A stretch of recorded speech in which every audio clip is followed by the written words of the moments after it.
Hey there, Max Rich, and we're talking today about a song called Rooster by Alice in Chains.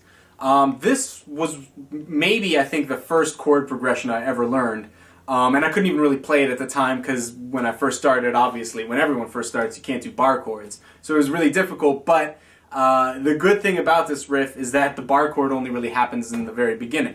But nonetheless, we're taking this song and we're taking it in context of the Unplugged Alice in Chains album. You know, not the electric-driven album, but the Unplugged MTV Acoustic album. This was, back then MTV used to have like unplugged editions of all these famous bands that would come and play acoustic versions of their songs. And this was one that transferred really well because it was generally like a slow tempo song.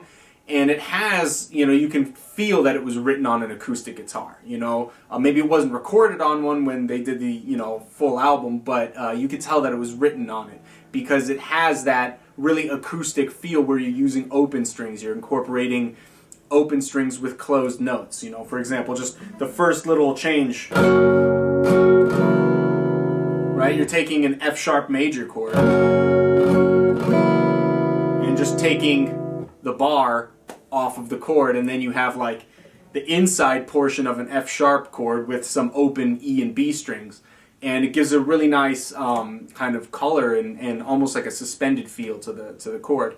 But it's easy to play, and that's kind of like a draw for someone like myself and for many other people who are when I was learning, not really so exposed to all these different types of chords or sounds or anything, so it was something easily that I could grab hold to.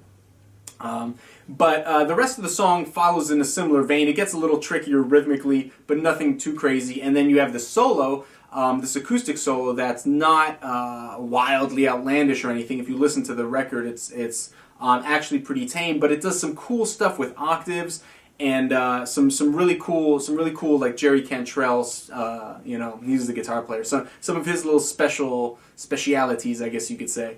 But nevertheless, we're about to start. So tune up your guitar to standard tuning. We're not in E flat like Alice in Chains normally is. We do everything in standard, so you can just leave your guitar where it is if it's in standard. Yeah.